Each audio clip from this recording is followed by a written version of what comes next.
সমাজের মধ্যে যদি ন্যায় বিচার প্রতিষ্ঠিত না হয়, বিচারের মধ্যে যদি ইনসাফ ভিত্তিক বিচার ব্যবস্থা না হয়,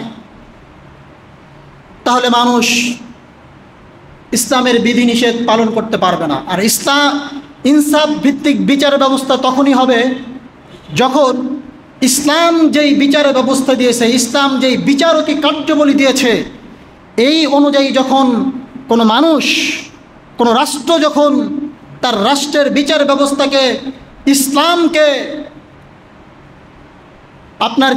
ইসলামকে যখন তার রাষ্ট্রের মধ্যে যখন বাস্তবায়ন করবে, ইসলামিক বিচার ব্যবস্থা যখন রাষ্ট্রের মধ্যে বাস্তবায়ন করবে, তখন সেই বিচার ব্যবস্থাও ইনসাফ ভিত্তিক বিচার ব্যবস্থা হবে।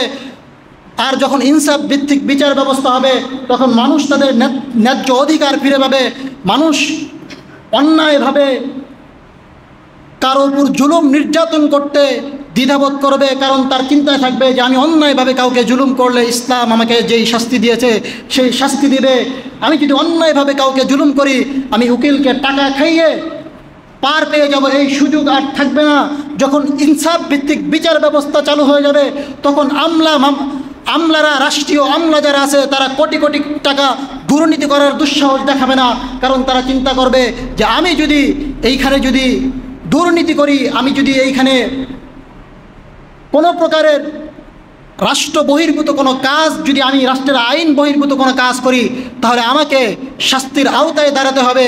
এই চিন্তা যখন থাকবে, তখন মানুষ আর কোনো অশ্লীল এবং ফাহেসা কাজের মধ্যে যেতে পারবে না। মোহতারাম হাজরিন, এজন্য আমরা সকলেই ইসলামের যেই বিধানগুলো রয়েছে, এই বিধানগুলো পরিপূর্ণভাবে পালন করতে হবে। ইসলামের পরিপূর্ণ বিধানগুলো যখন, প্রত্যেকটা বিধান যখন আমরা পরিপূর্ণভাবে পালন করতে পারবো, তখনই আমরা এই আয়াতের সার্থকতা আমাদের জীবনের মধ্যে আসবে। যে আল্লাহ পাক রব্বুল আলামিন যেই বিধান দিয়েছেন, এই বিধান আল্লাহ পাক রব্বুল আলামিন যেই কথা বলেছেন যে ইসলামের মধ্যে পরিপূর্ণভাবে প্রবেশ করো, ইসলামের মধ্যে পরিপূর্ণভাবে প্রবেশ করার মানেই হচ্ছে ইসলামের প্রত্যেকটা বিধান আমাদের জীবনের মধ্যে বাস্তবায়ন করা।